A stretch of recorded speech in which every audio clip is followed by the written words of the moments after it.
And AI is only as good as the questions you ask it. So, for example, if you want to reduce costs associated with retrofitting your light bulbs and putting in LEDs or timers or motion sensors, if you ask an AI, what are the potential savings per year if we do this?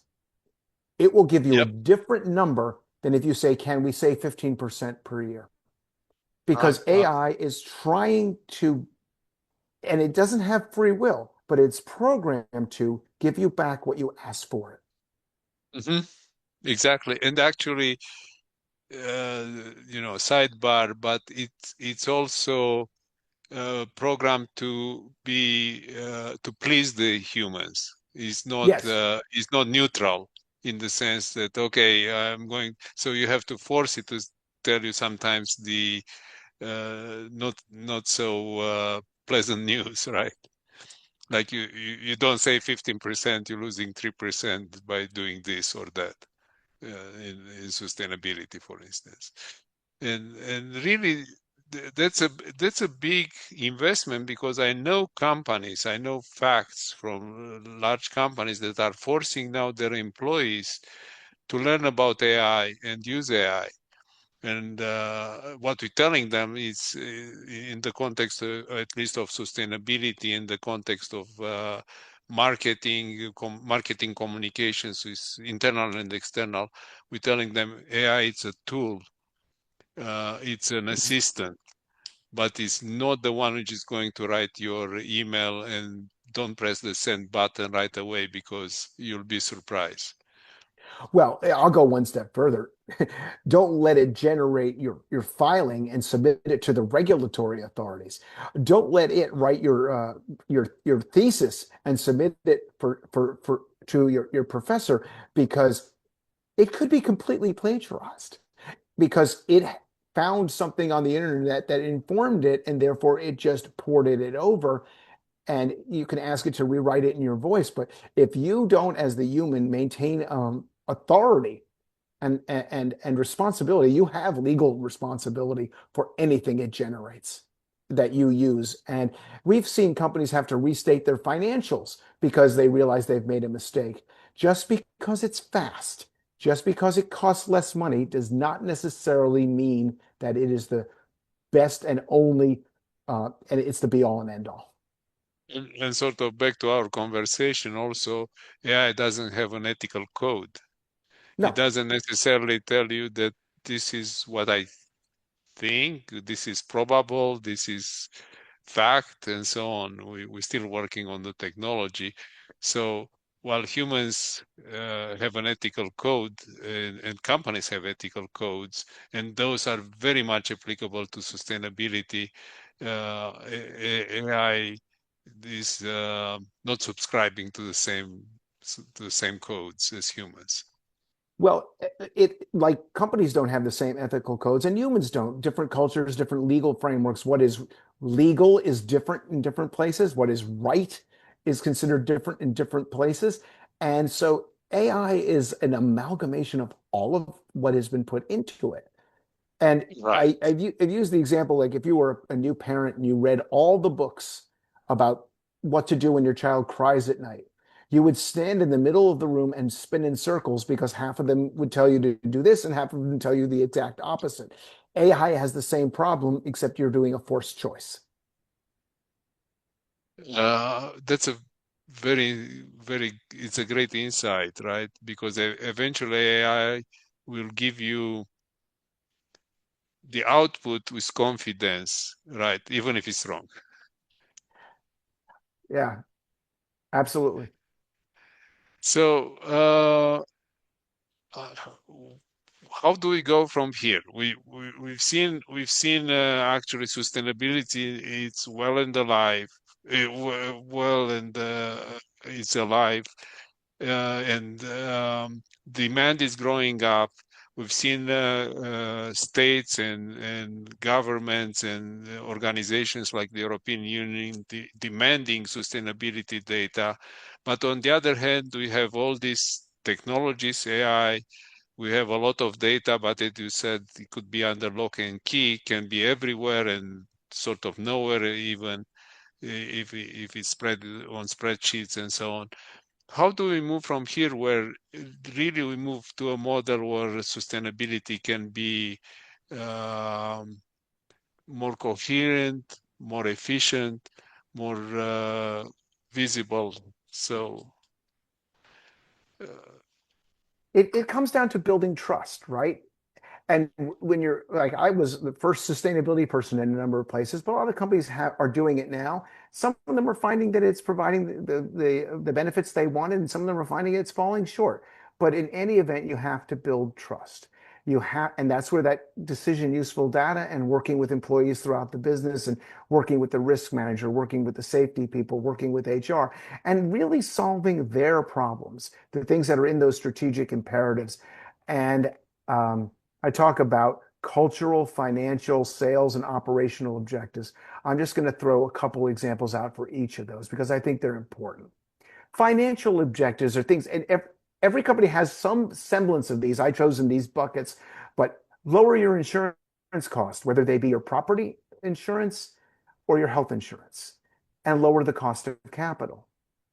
A recent study, and I'll send it to you, Manuel. You put the link right in the description of this so people can check that if I got the numbers right, showed a 36% in firm value for a fully at its peak. These are all the as up to 36% increase in firm value, up to a 21% in profitability, up to a 6% increase in shareholder return, 14% reduction in cost of equity, and a 10% lower cost of debt. Those are all financial things that your sustainability efforts can impact if they're built right. And that means building them with the people who are measuring that and caring about that and tell you where the pinch points are and the things they're trying to do. Let's go to sales. Sales are, yeah, every sales targets come down to basic things. Increase your sales to your customers, your current customers, attract new customers, and sell as many premium products and services. That is, things that you can get paid more for that don't necessarily cost you as much or the same as the increase to produce. And its sustainability program, they've measured this now over a number of companies over a number of years. 20% increase of sales, whether it's business to business or business consumer. Now, I wouldn't walk in there and say, we can get you 20% increase in sales. This is kind of the best case scenario. But if they sit there and say, do the research, figure out the attractiveness of the product or service that you're providing that has a sustainability dimension, and do a projection on sales, and there's your number. And if you come in above that number, no one's going to give the money back or be disappointed. Operational, the concept of best practices and operational efficiency, reducing material costs and energy. And this is where we get into talking to employees and operations, because somebody has a better idea somewhere in your company that isn't probably going to come from the C-suite. It's going to come from the person on the factory floor. And a true best practice that it gets implemented across a company, when it's proven itself as being a cost savings without compromising quality or safety, that is the kind of stuff a company is looking for. If you are the source of that in your efforts to reduce costs associated with energy or materials because you're trying a sustainability objective, your program meets their objective. You're not trying to get them to care about what you care about. You're showing how what you care about helps them. And the last one is cultural. I've yet to meet a company that didn't at least say that its employees are its most valuable asset and had the strategic imperative to attract, hire, retain, and engage the top talent. And the absolutely. culture of continuous improvement. Would you be surprised now up to a 57% reduction in employee turnover through effectively doing sustainability within the company? And of course, that's where the engagement, the employees have to know you're doing it. They're not going to be pleased about something they don't know you're doing. Absolutely. And I think if I look at the current large company structures, one thing, and correct me if I'm wrong, but one big theme is actually sustainability, like you mentioned for safety, right? Work safety, for health and safety initiatives. They have to be in everybody's KPIs, in everybody's mind, in everybody's action. because if it's, as you said, if it's just a reporting mechanism, you didn't say that, but if it's just a reporting mechanism, sits only on a few desks of executives, they have the responsibility of the reporting. But the whole secret is not to wait for the report, is to create the conditions for a positive report. And that's another example where AI shows tremendous promise because right now we measure this stuff at the end of the year. Financially, we do it at the end of the quarter. You're driving looking in the rearview mirror at that point. But if you So were collecting that safety data in real time, you would know if there was a problem long before it became a major problem. If there was an operation that was being run unsafely, or there was a certain piece of equipment that had a higher rate of accidents associated with it, or a lower rate of accidents associated with it. Going to operational efficiency, a certain piece of equipment running efficiently versus not running efficiently. If you are getting the data in real time from every piece of like equipment doing the like job, and you discover the data shows that one of them is producing less or using more electricity or fuel or using more raw materials to produce the same amount of goods, you can reach out to that person at that operation and say, hey, I've got an anomaly in the data. I think machine number 762 is not running as efficiently as the other machines that everyone else has in North America, as an example. That person can then go look and see if preventive maintenance is necessary, if there's something that needs to be adjusted on the machine. If they then implement that adjustment, you're now using the business intelligence that you glean from your sustainability data to improve things in real time. That person's talking about the skin in the game. Their profit and loss, their P&L is improved. So you're now helping them run their operation more efficiently and more effectively, helping them achieve their objectives and make their bonus, rather than telling them, we just want to know how much electricity or fuel this thing is using. you're bringing something very interesting. So if you put data collection points, let's say, you shouldn't think only of sustainability, right? Of course, you want to collect, for instance, carbon footprint or electricity consumption or whatever is the input or the output that is driven by sustainability. But you establish a connection with the digital transformation of the company, because once you measure, you can measure it from a sustainability lens, you can measure from an operational lens, from a financial lens, and all these lenses create a single image at the end. It's only one image. Well, I would propose that it's all the sustainability lens. You're just not you're not just defining sustainability as environmental sustainability or social sustainability.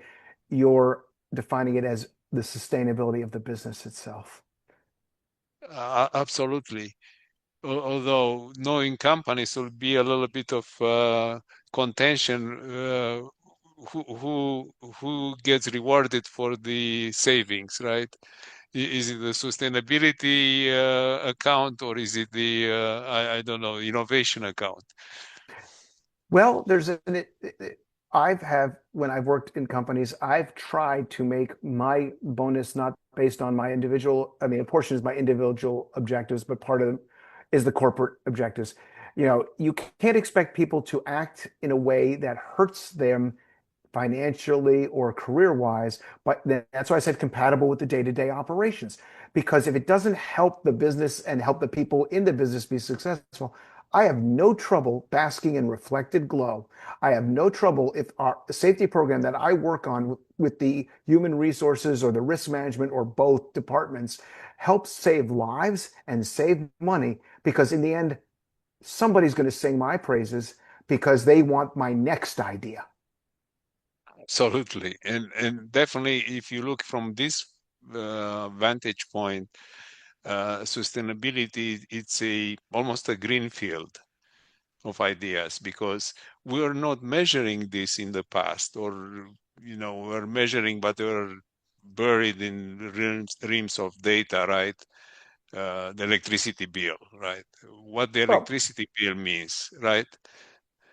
companies know what their electricity costs are, and they will work on power purchase agreements to reduce their electricity costs and make Of sure they course. don't sacrifice reliability. But if the sustainability objectives That's why I always say the sustainability report is just a marker along the way. It's business intelligence. It's not really a goal. Too much, and for too many companies, it's been a check the box compliance exercise. Just we have to do a report, so here's our report. But they've never looked in it to see what can I do with the information that is in here. That's the advantage, and that's where AI can make, because it's complex and there's a lot of data and it's disparate across, you know, even in one country, it could be in 15 or 20 locations. And you talk multinationals, you're talking about thousands of locations. So decision useful, comparable, and decision useful data. And that's why it has to be consistent. So you don't change the metric every time, so you can't compare it. That provides so much more insight. Companies are used to looking at which division is more profitable or which products are more profitable. Um, and so it's just continuing what they already do with a new way of coming at it or finding that information.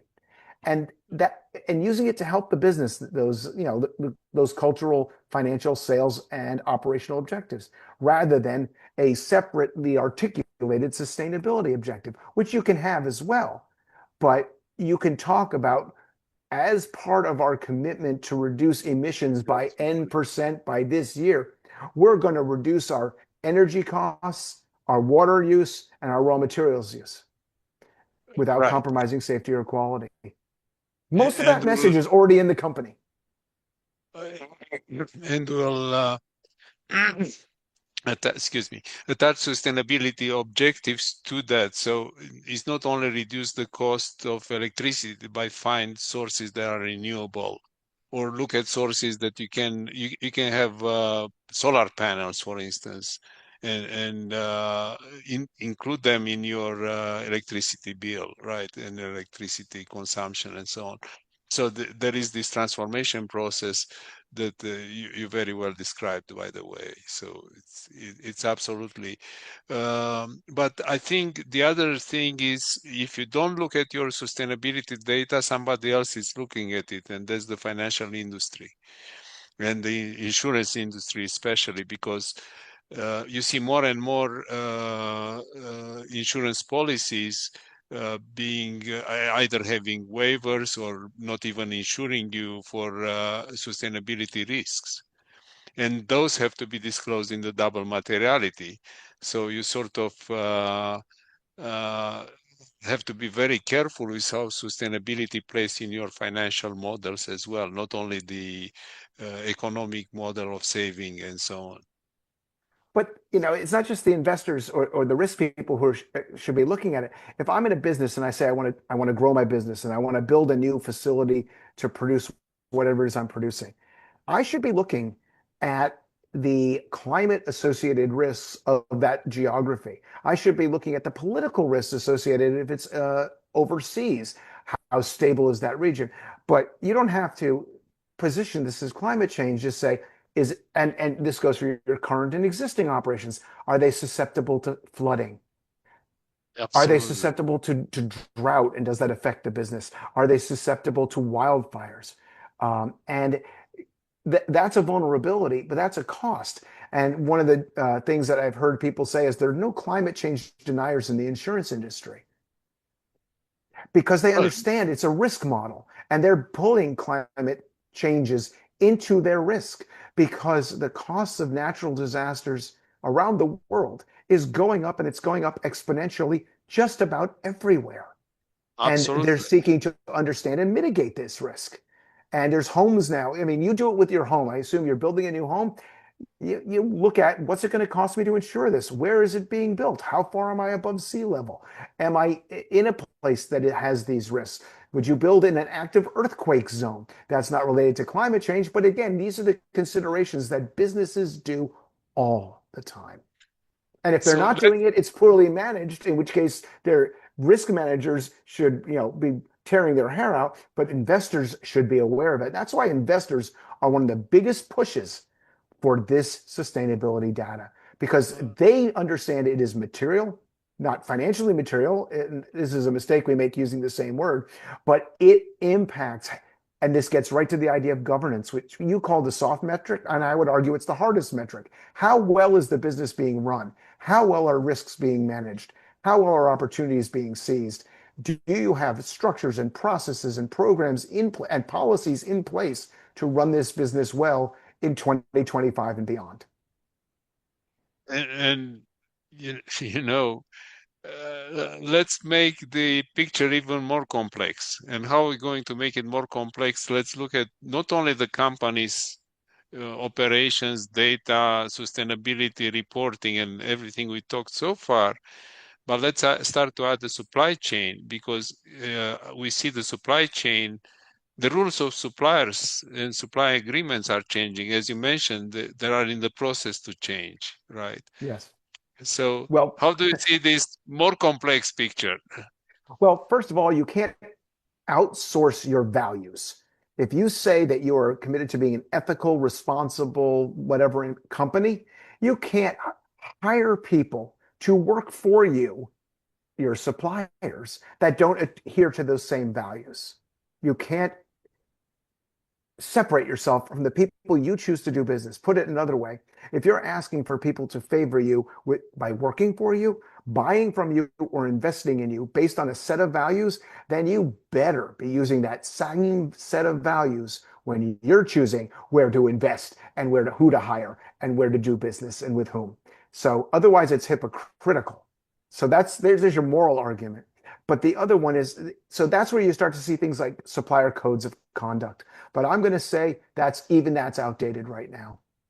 You can have a supplier code of conduct where they pledge to have, let's say, no child labor, and you work with them to make sure there's no child labor in their business and no child labor in their suppliers, and going down, to the supplier, and so forth, is until you like one of those Russian dolls, keep going inside and inside and inside, smaller and smaller, until you realize that the auditing it becomes increasingly difficult. But I like the concept of a supplier code of interdependence. And what the difference is you're not telling them you've got to do this or I'm not going to work with you. It becomes, let's do this together. And I'll give you an example because I think this is absolutely the future. When I worked for Sodexo, one of the world's largest food service companies, and other businesses as well, one of the things we did is we worked with farmers in drought-stricken areas to put in irrigation systems that did root irrigation rather than spraying water to water the crops that we would buy. And particularly, I recall doing this with tomatoes in Spain. Here's the way we did it. We didn't say to them, you need to do this and then we'll talk to you. And then we'll consider you as a supplier. That's a supplier code of conduct. Supplier code of interdependence is say, let's make a deal. You say you're committed to reducing water. We're committed to reducing water. Let's work together. We're going to sign a 3-year contract with you. You have to commit to having that watering system in within the next 3 years, or we'll take our business elsewhere. Now you've got their skin in your game and your skin in their game. The first year you get the commitment and they figure out how they're going to do it. The second year they start to implement it, and by the third year it's up and running. If they do that, you have now evolved that business to be more, in that case, water responsible. That's interdependence. Where it gets tricky is some things that we just, with our legal framework and our values, consider absolutely abhorrent, like child labor. Yep. But anyone who's watching this on a computer or on a smartphone, congratulations, you're supporting child labor.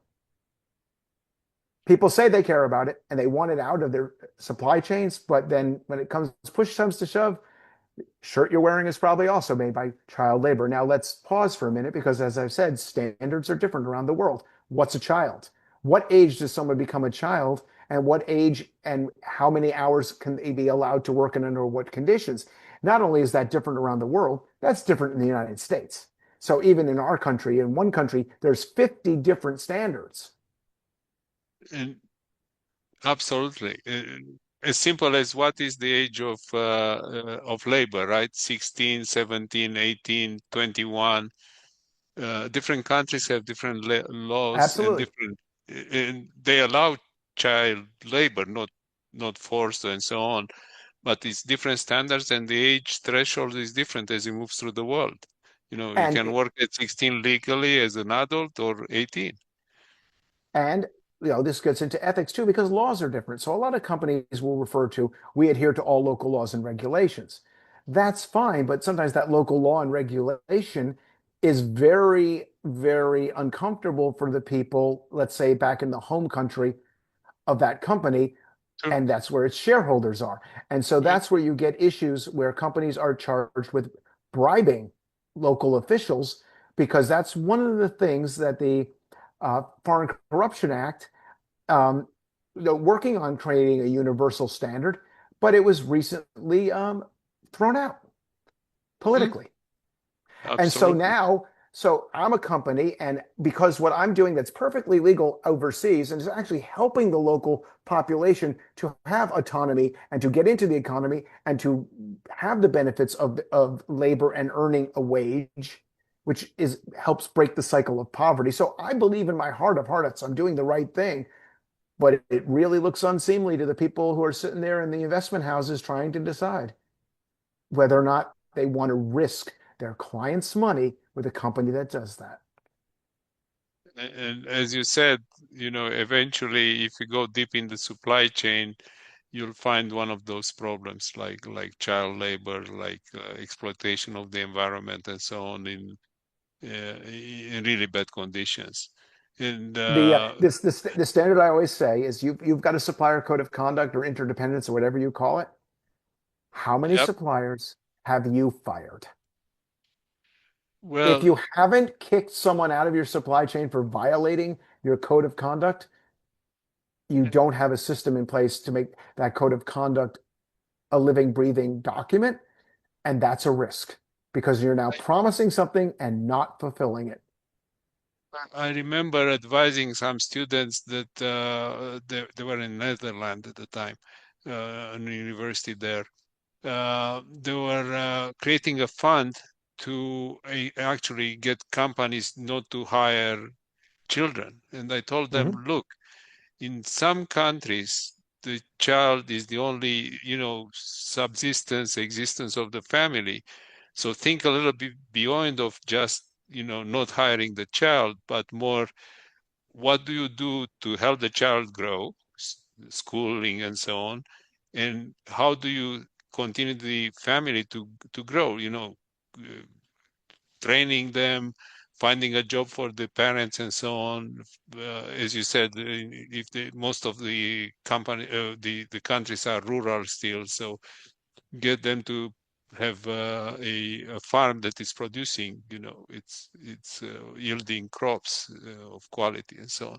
So absolutely, this interdependence is great, and actually working on it and in supply chain in AKFI, we call it sustainability transaction standard. And what we are looking at, it's actually creating this movement, as you said. And once you, SEDEX was, right, creates an interdependence, other companies and competitors will come in and say, we want to do the same. So you have to start the process. And what we notice is actually that right now, if we look at simply, not so simply, maybe the sustainability in the supply chain between the customer and their suppliers, we find out that each customer has different requirements, different definitions of sustainability, even, and different demands actually from their suppliers. So we've noticed the same thing. We call it the transaction standard, sustainability transaction standard, and linking exactly what you said, making the companies to become interdependent on sustainability, and they are actually, but it's one to many right now. One But this customer is with many suppliers. but this is exactly where greenhouse gas emissions are as complicated and hard as companies are finding it.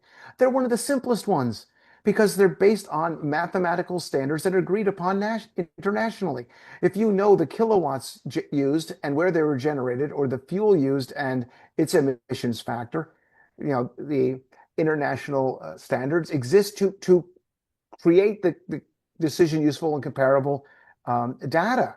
But collecting it is hard. When you get to things like child labor and ethics and all that, that's when you start to get the different legal and social constructs complicating it even further. So if we can't I mean, water's a good example too, because it's either gallons or liters, you know, and you can measure that.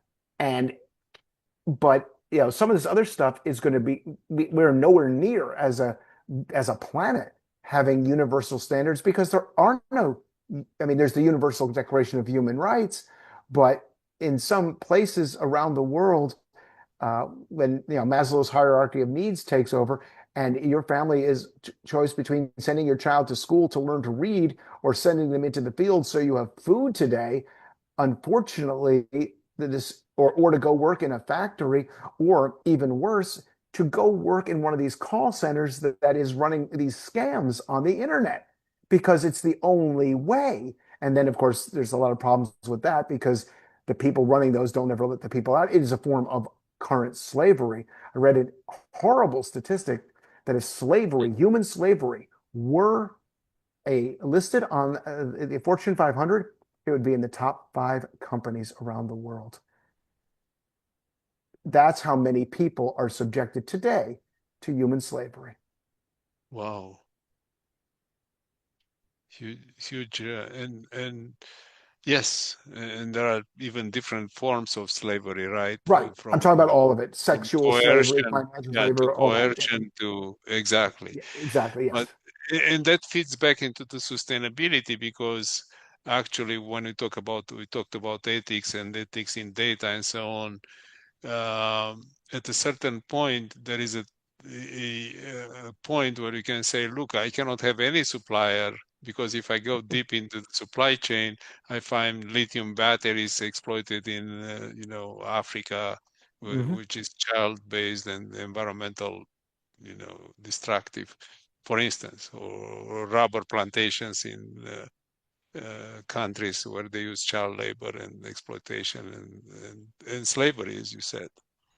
So, wow, we had we put a lot of mileage on the sustainability topic, but I would like to close for today before inviting you back with one last question. What's your advice that you want to give to both people just choosing a career in sustainability, students in, just joining the universities, and new grads also coming out of the university, versus also seasoned professionals like people that want to become like you, and they are in a very different place of the employment, right? Let's say they are software programmers.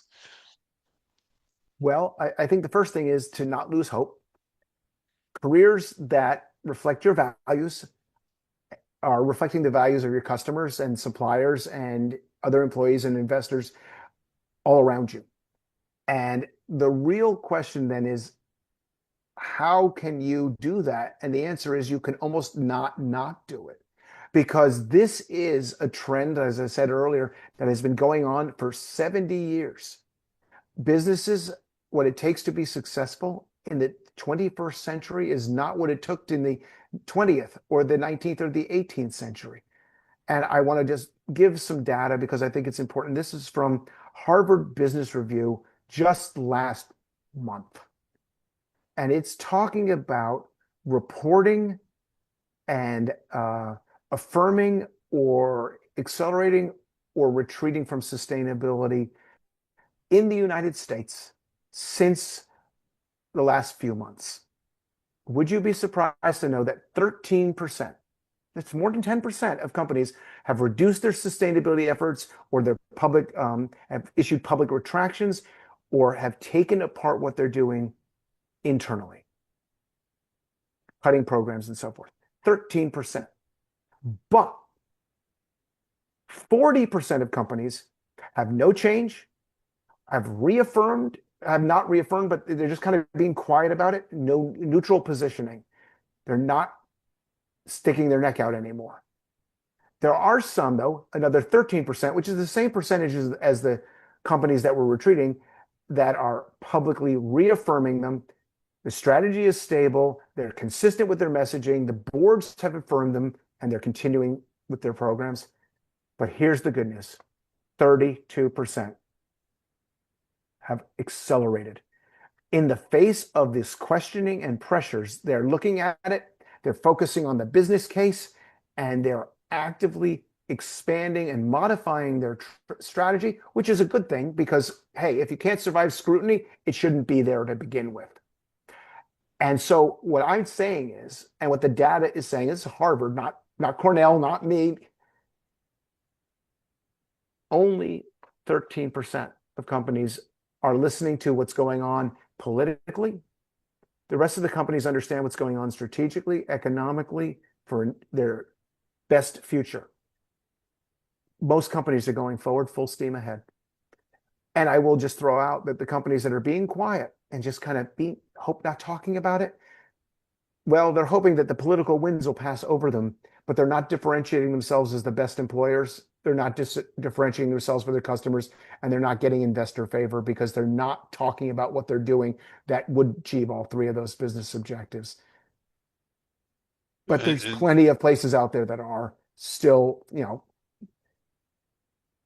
the message I pick up, 45%. there are a lot of jobs. Look for them. Some of them are quiet. They may not name you a sustainability Right. The titles change, manager. right? Exactly. But Chief people officer may be going back to, or chief diversity officer may be going back to human resources or whatever. And this goes back to me with, different titles I've had over the course of my career. Who cares what they call it as long as they're doing it exactly. So, and doing it for the so right reasons and doing it well and doing it credibly. if I may add, use John's careers as an example, because Oh, don't.